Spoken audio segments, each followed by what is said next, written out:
pe topesa bango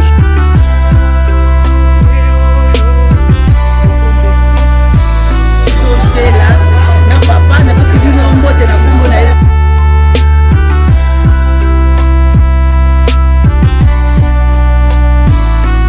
bayimboka bato balandaka biso na bokebi mpe na bwanya na kati ya chaîne na bino Ediba TV oyo ekambami na humble serviteur monganga spirituel Papa Edi Diba likambo na moto te.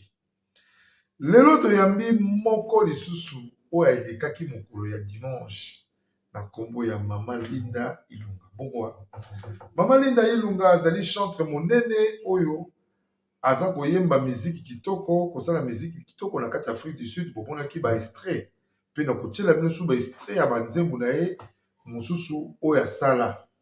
Mama Linda mingi ya kotuna yo eza te na koloba boye. Moi je te pose des questions en lingala, toi tu en français, on répond en français ou bien na swahili. Pa bayimboka balanda yo bien. Ye alinde kona so avandi mingi na Katanga. Aza un problème, mais azali vrai congolais, a un problème congolaise, a un problème il y a langue. Donc moi lingala na ye eza mwa mbutu mwa mingi. Donc mais soka ke na kimototo ya Katanga akobeta peza swahili ya kitoko pour comprendre que azali ko manyola kitoko. Mama Linda Ilunga Mbote. Bonjour papa. Jambo yenu bantu wa Katanga, banduku yangu partout. Na milamukia bantu bote. Mie niko mtoto yenu, niko mluku yenu Linda. Malgré niko mu Afrique du Sud. Niko nduku yenu. Mina lamukia prophète Rigen. Rigen. Mina kulamukia mimbo yako inanidifiaka sana. Niko nduku yenu nasema Swahili, niko mu Afrique du Sud. Mina kuya kumi présenter mamimbo, niko na mamimbo yangu ili na travailler. So niko besoin na soutien. Mushiji jena sema iko mu Afrique du Sud ka tunamuitisha kukongwa shitakuya, je suis là, nitakuya tu tufanye kazi ya Mungu. Donc Mama Linda akopesa message boyeke azali awa na Afrique du Sud mais akoya na Congo pona kosala mosala ya bonzambe boyembeli nzambe koyembela nkolo ndenge asalaka yango mbala ya liboso. Mama Linda lelo tokotuna mituna mingi te mais tolingi toyeba provenance na oyo na kati ya chaîne ezali pona problème nini oyeyi lisusu pona kolobela ba promotion na ono ozoluka ba producteur ozoluka comment visibilité bato ba soutenir yo na ba œuvre na o. C'est ça non? Donc c'est un peu you understand me? Yes. You understand yasikia? Yeah. Donc Mama Linda you understand this one I'm saying ayeyi pona koluka soutien pe kopesa visibilité kolakisa ba imboka ke azali awa na Afrique du Sud azosala mosala ya nkolo. Donc après réponse na ye na kotiela bino ba extrait ya musique na ye oyo ye abeti awa na Afrique du Sud kava oyo tobengaka ba remix. Remix oyo asali awa na Afrique du Sud et puis azali na comment dirais-je aza na oza na YouTube na yo, Facebook na yo et puis na TikTok na ye. Akopesa bino ba numéro nango pe na numéro na ye ya téléphone oyo mono aza na besoin na ye amodi contacter pe akocontacter ye na sima ya nzela ya kolanda émission oyo ezosola na ye oyebisi no na zwi numéro na yo mokolo oyo lekaki na kati ya Ediba TV. Il y a ce qui est que je dis. Yeah. Donc, au lieu qu'on se présenter pour nous voyez ça parce que aux a besoin de soutien. On attaque à soutien. Ya banduku yangu mimi nakuya kumilomba ko niko besoin na soutien yenu producteur. Ya nous na grâce mais moyen. Enjoy na kunju kutosha studio na demander makuta. Kufanya ma clip, ma concert na demander makuta. So niko besoin na support soutien yenu. Ya poke kazi ya Mungu ende kumbele baimbaji benjangu Mungu ashimufanya grâce beta muna ma studio mu Afrique du Sud mu twiko petra Congo munapenda ko mushike kuna mwe grâce ya Maman Linda. Je suis là. Baimbaji bote bale Lubumbashi, Kinshasa, banduku wangu vote. Niko besoin na soutien grâce kwako, mais moyen financier. Auditeur mishinana. Donc Maman Linda, message derrière ma casse c'est que on a besoin de producteur. Yo muto ko landa chaîne ou yo muto una watching this motive. Unaangalia émission et Maman Linda, message très fort na ezali bino bato ko landa Diba TV à travers Yebo Pesaye espace.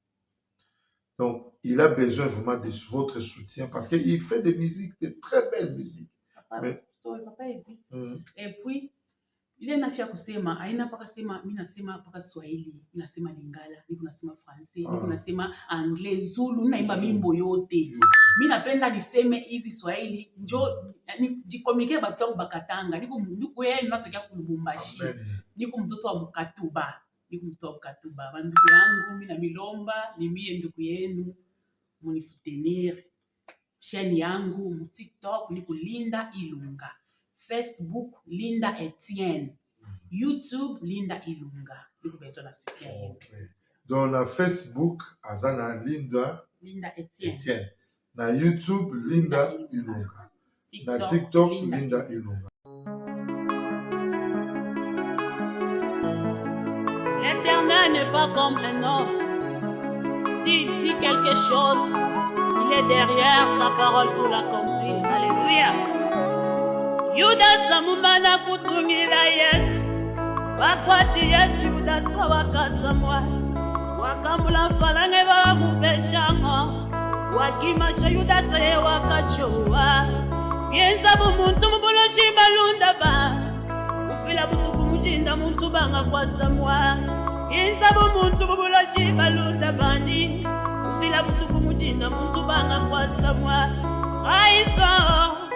Aizo Imbalu wa mushingato Aizo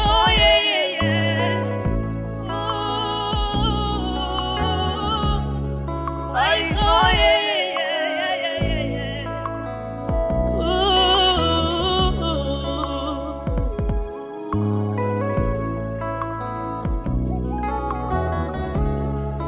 wewe papa nasha wewe mama Chingwambila chinkusengelela we mumona muntu mukwezela vimba nasha muchikujeba nasha musami nasha muchisamira nasha muchisaluma mwana wamanya kwinji mwine bakuchitumwe wamanya kwenze chimukweba bibi bwala wavuluka kwa kumalumi pama kwenzela Yudasa wakavuluke yoyoyo Yudasa wakatila wamba nyimufila muntu inonsaki mweza bwalu ngafiti Yesu inonsaka imweza bwalu bavumeni masha muntu chika imweza bwalu chituku chikwa mumasha na ila lubila Petelo wakavuluka Yesu wakamutanyila Petelo yeya wakasamwaji kakaya wakachenzela bili bwala Petelo wakalubila kumakasansake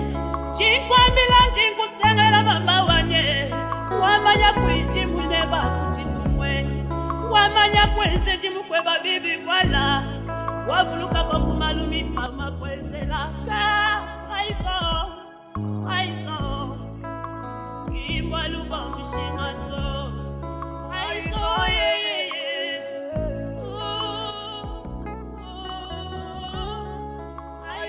retour na kati ya chaîne na biso Diba TV quand na Embre Serviteur spirituel bomoni mpona kotia clip na yo bomoni bino moko mosala kitoko Mama Linda aza kosala eza kosenga soutien.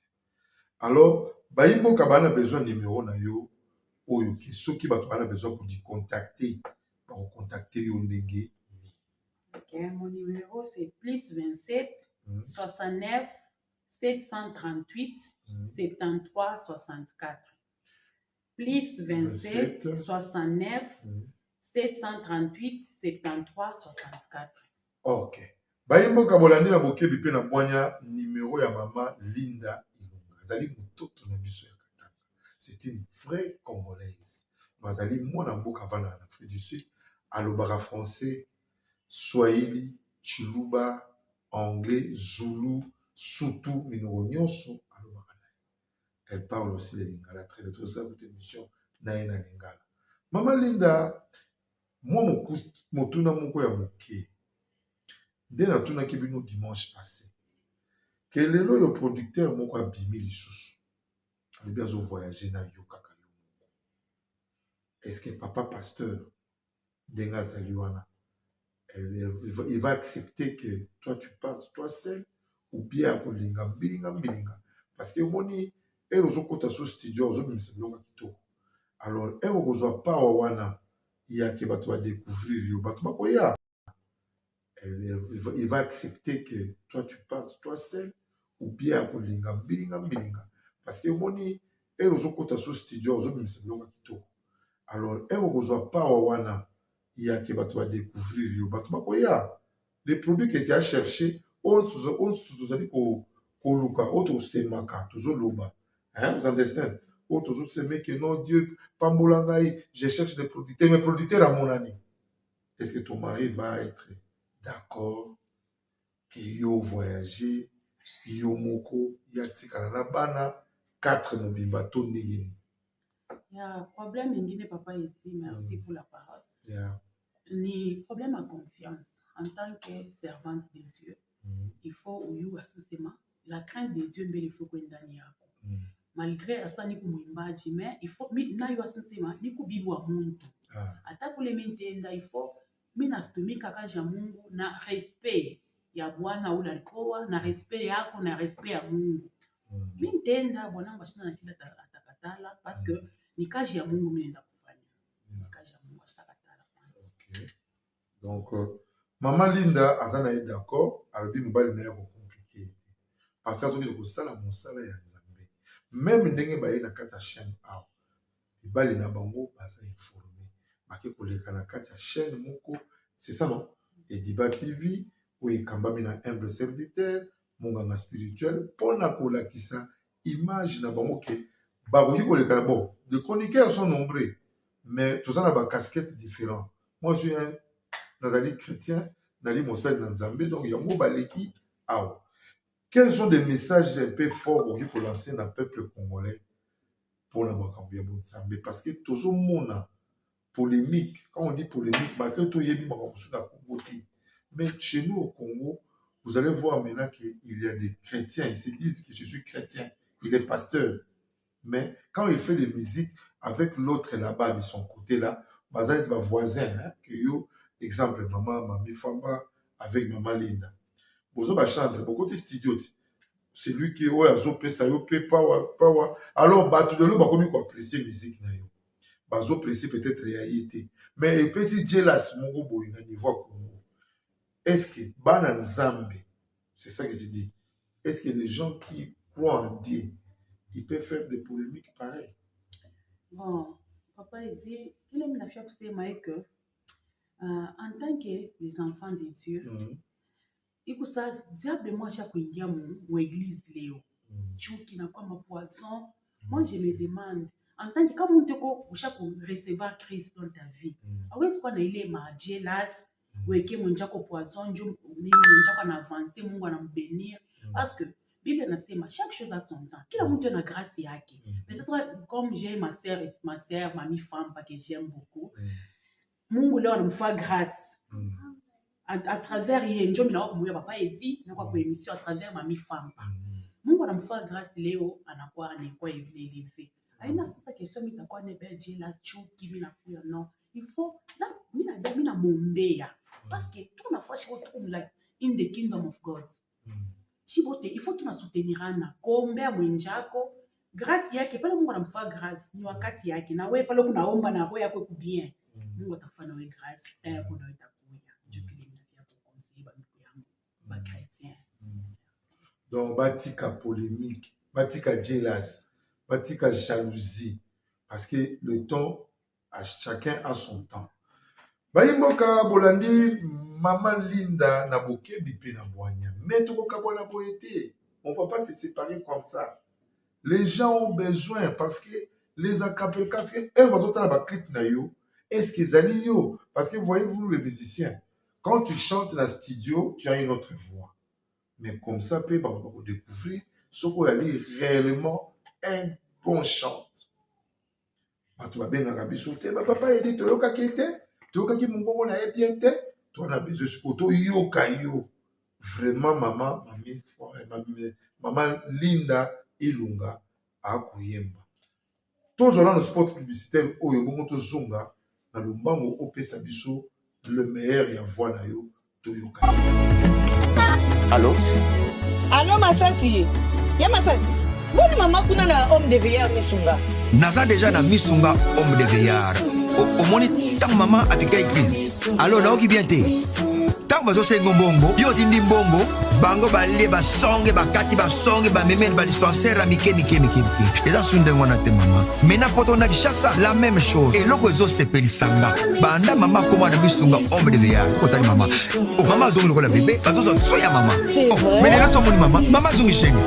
Maman Zolia 3 fois Tongo Medi Popo Debo nanga Elo Musu Seperi Singayi Misunga Homme de Veillard Webi ba Webi ke Bana courant so kata Soka Sarika manœuvre Pano ya di Tan Bana lumière 24h/24h. Et puis connexion internet et Vanda. Et puis Soki Mama Ayoki mal à l'aise Ou bien Moutou Pasti Nzote dérangé Kaka na Moutou ne place à la Luana A fini bouton rouge Docteur Mbango Ataka Tu sais pourquoi Homme de Veillard Misunga Ezana Kata clinique Misunga. Dans son foutu on a regretté. Ah, vous tous bien, vous allez? Ba minganga bazo sala mama contrôle chaque semaine. Mais azala kuna? Abela te bazo sala examen. En tout cas, ya masati e moneli penanga na pemi. Bana mama comme na homme de veillard misunga. Et moneli na misute. E monani bambongo na kopinda ya pampa bana. C'est fini tout ça. Moroli yango lisusu te. Homme de veillard misunga. Ngana bango rendez-vous quand la fin du mois. Na pemi. Non, si tu as lia tranquille, ma médecin 24h/24h. A continuer kunanga na pesa ka mbongo na fin du mois. Yebisa bango na changer comment na komi li batimi sona. Babe. Oui, maman Linda. Tous on a besoin que yoka moi a capella. Vraiment, hapo ana préféré nimbe comme Chiluba. Oui, nimbo yangu nimbe Chiluba niko na anglais. Mais je préfère nimbe Chiluba. Ashipaboloba tujibeni nebe na lwenzu. Ashipaboloba tujibeni nebe na lwenzu. Moyo washingi kubanda muchulubwa kuyakimbila banjelu. Moyo washingi kubanda muchulubwa kuyakimbani wa bisunga. Haleluya, yeah, yeah. Zambi wa mputa wa bibangu. Haleluya, yeah, yeah. Zambi wa mputa wa bibangu. Neulo chibakaye, ani jitukukai. Neulo chibakaye, ani jitukukai. Sinji mukwinjila kunshila, watulo kubanda neba. Sinji mukwinjila kunshila, watulo kubanda neba. Watimba haleluya, zambi wa mputa wa bibangu. Watimba haleluya, zambi wa mputa wa bibangu. Ema wanyu ulwalwa. Mulumba Yesu ulwalwa, Chilumba ulwalwe, Nembuka lenga bwenda. Wow! En tout cas, Baimboka, na bokebi pe na bwanya, boyoki mama Linda, boko zoye na mikolo ezali koya na kati ya chaîne na biso. Mama Linda, akoleka lisusu, akoya komimonisa, toyebi te soki aza na mwa message moko ya kopesa na peuple congolais, ba dédicace, kopesa bambote ndenge ezalaka kaka, bo soutenir nga, pesi bango mama maloba suka moke, otolobaka le dernière parole, pour que les gens te revoient encore un jour na kati ya Ediba TV. Mais ce n'est pas fini, Ediba TV, on a besoin de vous, on a besoin que vous passiez, on va faire des programmes pour la boulette. Si vous avez quelqu'un par exemple un problème spirituel, aïe coupé ça ma problème né awa, nous avons des prophètes très forts, dans ma prière et puis moi j'ai pris l'église Osana ministry, tous allés wana pour nous aider ou et quand même prophète Moïse Makoma. pour aider bino na prière makambo ebele parce qu'il y a des gens baotambola na bo spiritualité mabe na kati ya vie na bango o bazoyeba te nini bakoki kosala après. Donc si vous avez des dédicaces, on peut savoir dédicaces na bandeko nalingi naloba kaka pe dans notre pays Congo bayembi tolingana tosala bomoko moninga soki ya mati tosala jelasté tolingana moninga azosala eloko tosapoti ye tozala na bomoko parce que la Bible nous dit l'union fait la force. Mutu moko akoki jamais kobunda, il faut tozala ebele pour que tobunda. C'est ça qui fait ce que tobunda ensemble. Tozala comme américain de bazalaka. Le monde ici comme déjà développé. Européen ça monte na papa ti. Je salue mon mari, pasteur Etienne Ilonga, que j'aime beaucoup mon mari, mes enfants, mon église, Seeds of Salvation, je salue mon pasteur c'est mon mari. Wow. Mon mari, tout le monde, Seeds of Salvation, mina la mutia banduku yangu, dadangu, Meli Bilonda, je salue mon oncle chéri Alain Kilobo, je salue ma mère Eugénie Kassongo, Khalech, mon père, je vous aime beaucoup. Que le Seigneur vous protège et vous bénisse. Merci beaucoup. Imboka tomonani na mokolo ya lobi soki Yesu Masiya mo azongi te bomoni bino moko émission eleki kitoko koyamba bandeko oyo ya ba mama to bengi ba mama oyo ba ye kosala ko présenter misala na bango nyonso kitoko na kati ya Ediba TV oyo ekambami na humble serviteur biso pe chaîne na bino to ali koluka soutien to ali koluka ezali pona ba caméra nzambe abeta yo mutu landaka ngabingi na motema fongola motema to sengi bino ne fiske $1 ya pamba botina na numéro ya munganga spirituel pour que to saela bino musala kitoko na pesi mbote na directeur ya programme ya Ediba TV monsieur Isaac Ndolongele monsieur le juge oyo azali kosala musala kitoko ya Ediba TV azali na mboka Kinshasa. Bo hésitez te ko benga biso pe bo s'abonner massivement na kati ya chaîne oyo po bozwaka le meilleur. Dans le Seigneur nazali chez la Mwanda Fondation na eli sur liboso na bino pona osenga bino merci na ba oba soutenir orphelinat chez la Mwanda nzambe alona apambola bino tozomona ba effort na bino tozomona bolingo boza nango à travers Fondation chez la Mwanda nzamba apambola bino na eli sur liboso na pona kosenga bien aimé bokanisa bana na bilamba bokanisa bana na kolia bokanisa bana na minerval bokanisa bana na ba soins médicaux nzambe ya kozanga te kopambola bien aimé ozana posa ya kosunga ozoluka place ya kotia mbongo na yo bien aimé tala place ya malamu yango ya kotia mbongo na yo na Fondation chez la Mwanda nzambe akozongisa bebela kopambola bakoko na yo akopambola pe bana na yo na pamboli bino na kombo na Yesu.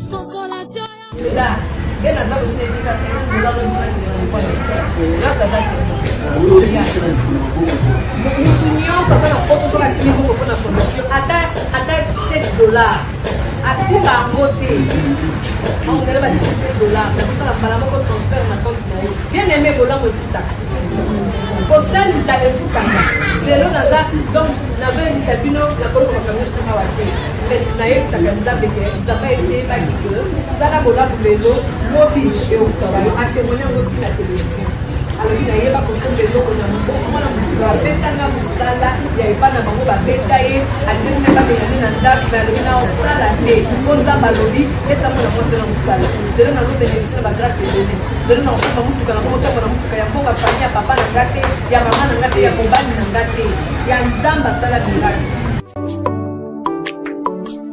Consolation ya